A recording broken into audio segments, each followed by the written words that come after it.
Welcome to real GK analysis YouTube channel. दोस्तों, हमारे इस वीडियो में आप सभी का स्वागत है।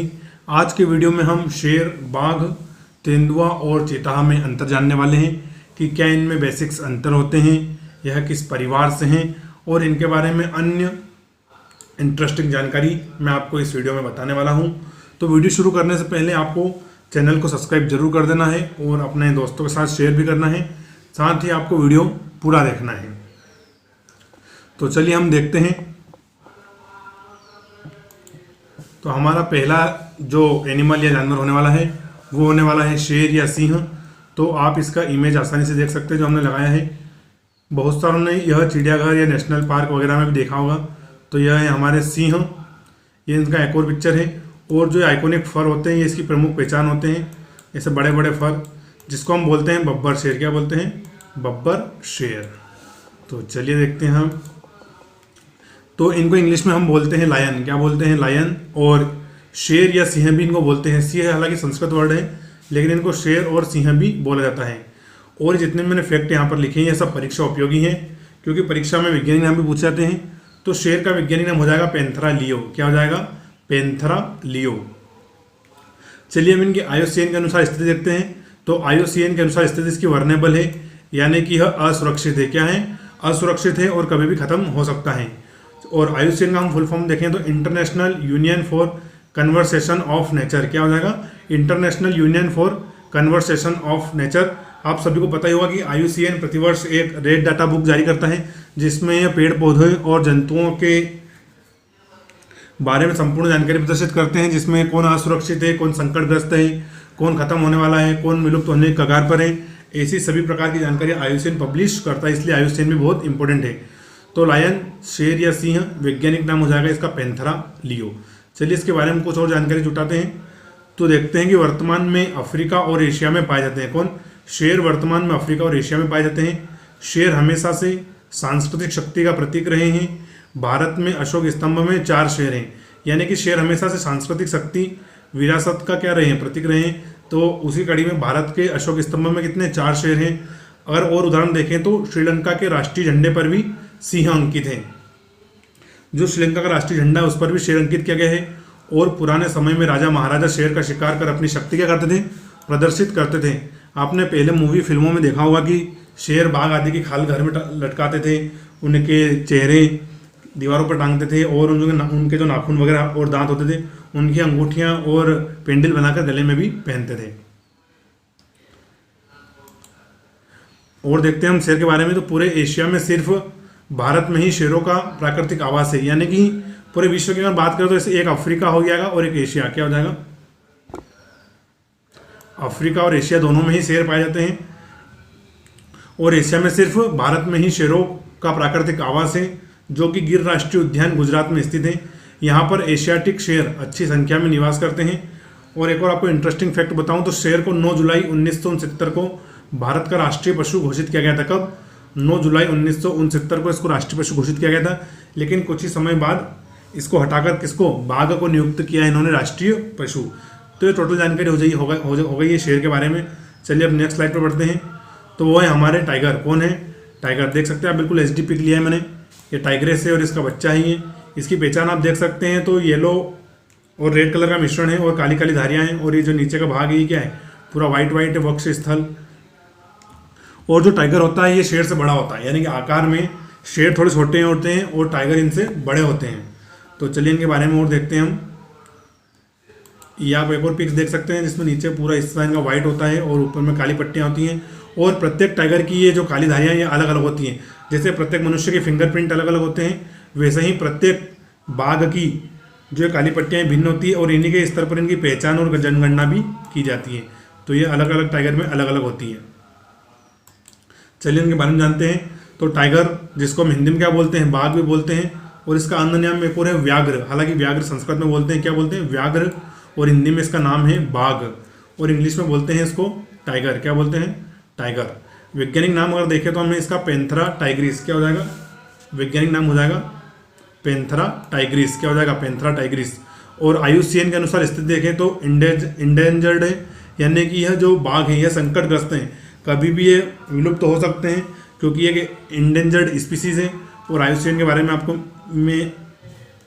IUCN के बारे में मैंने आपको पिछली स्लाइड में बता ही दिया है।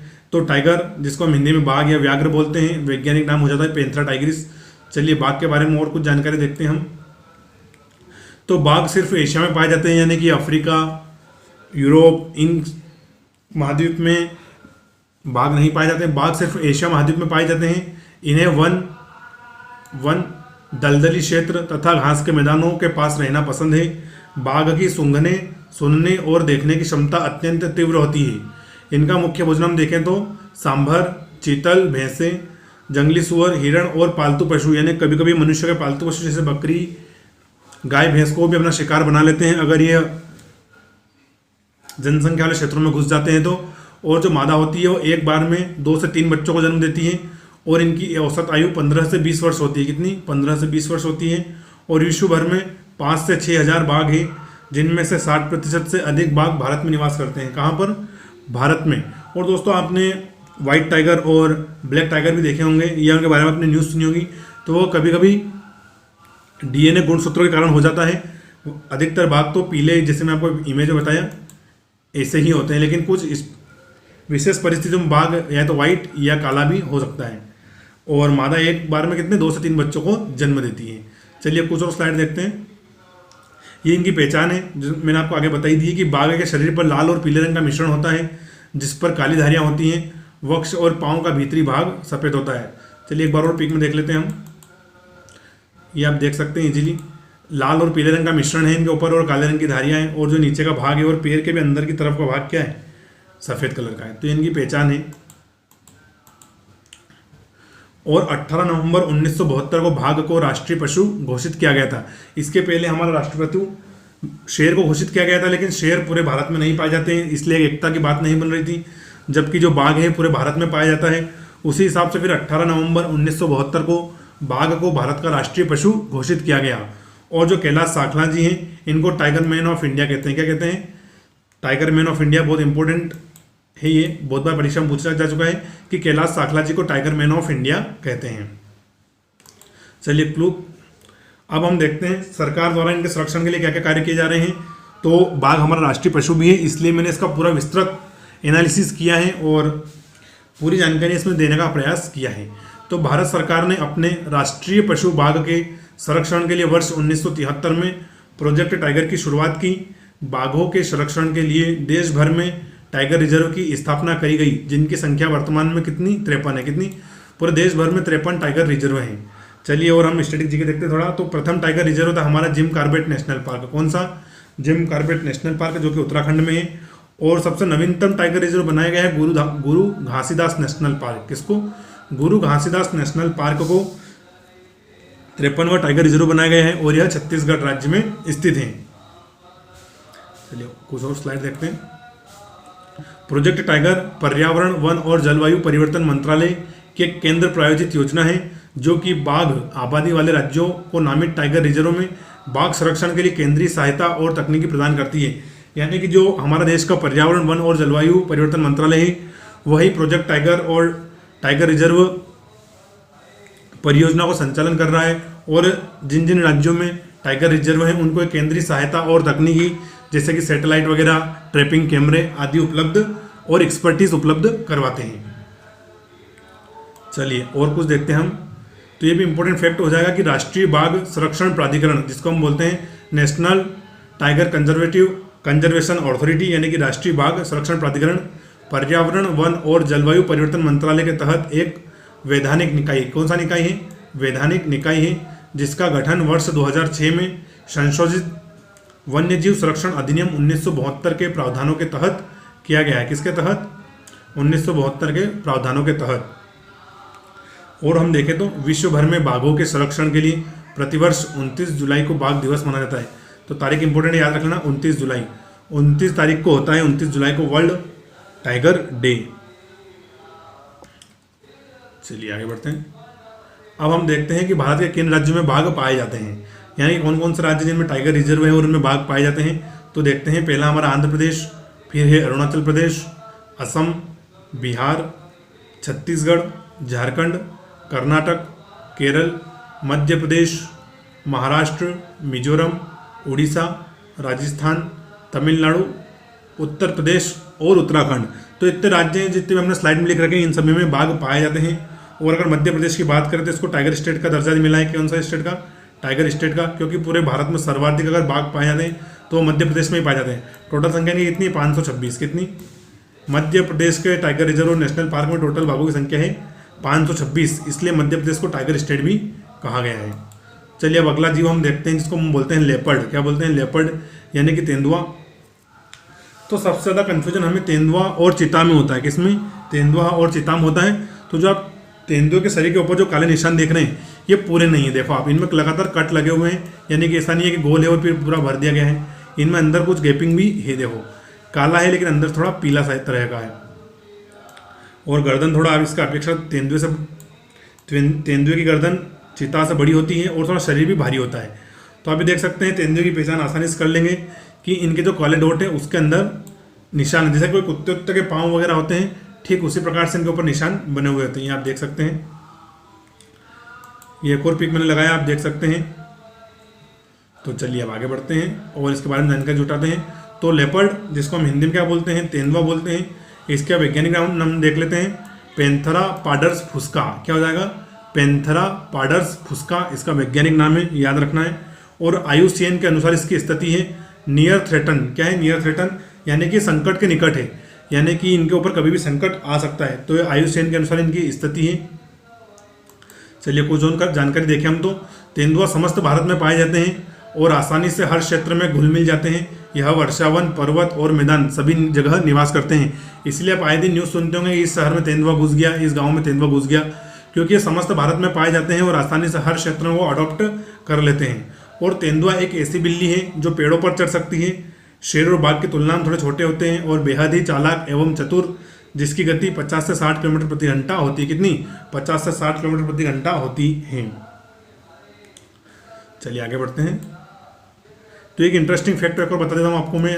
ये रुद्रप्रयाग के आदमखोर तेंदुए का शिकार आयरलैंड मूल के भारतीय शिकारी जिम कार्बेट ने किया था, जिनके नाम पर पहला टाइगर रिजर्व बनाए गए हैं। और ये आदमखोर तेंदुआ 125 से अधिक लोगों की जान ले चुका था। कितने?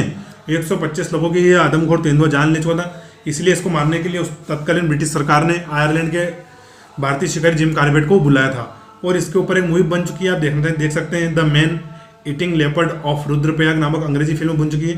तो अगर फुर्सत में रहे तो जरूर देख लेना है, इसे देखना जरूरी नहीं है। अगर फिर भी आपके पास समय हो तो the man eating leopard of Rudraprayag आप देख सकते हैं। चलिए आगे बढ़ते हैं। तो ये हमारा हो जाएगा चीताहा। क्या हो जाएगा? चीताहा। दोस्तों चीताहा की जो मेन पहचान होती है वो इसकी होती है फेस से। ये आप देख सकते हैं, इसके फेस से जो आंखों से काली धारियाँ शुरू होती है तो मुंह को टच करती है दोनों तरफ।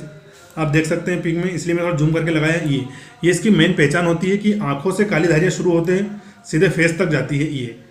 तो ये तेंदुए की प्रमुख पहचान होती है। इसके साथ ही और आपको मैं पहचान बताऊँ तो जो इसके ब्लैक डॉट होते हैं वो पूरे फील होते हैं। देखो आप, जो इसके ब्लैक डॉट हैं उनके अंदर कोई भी खाली जगह नहीं है जैसे कि तेंदुओं में होती है। तो इनके जो ब्लैक डॉट है पूरे भरे हुए होते हैं अंदर से, और गर्दन बिल्कुल पतली होती है। आप देख सकते हैं चेहरा बिल्कुल इनका पतला है, शरीर थोड़ा लंबा है पर पतला बहुत है।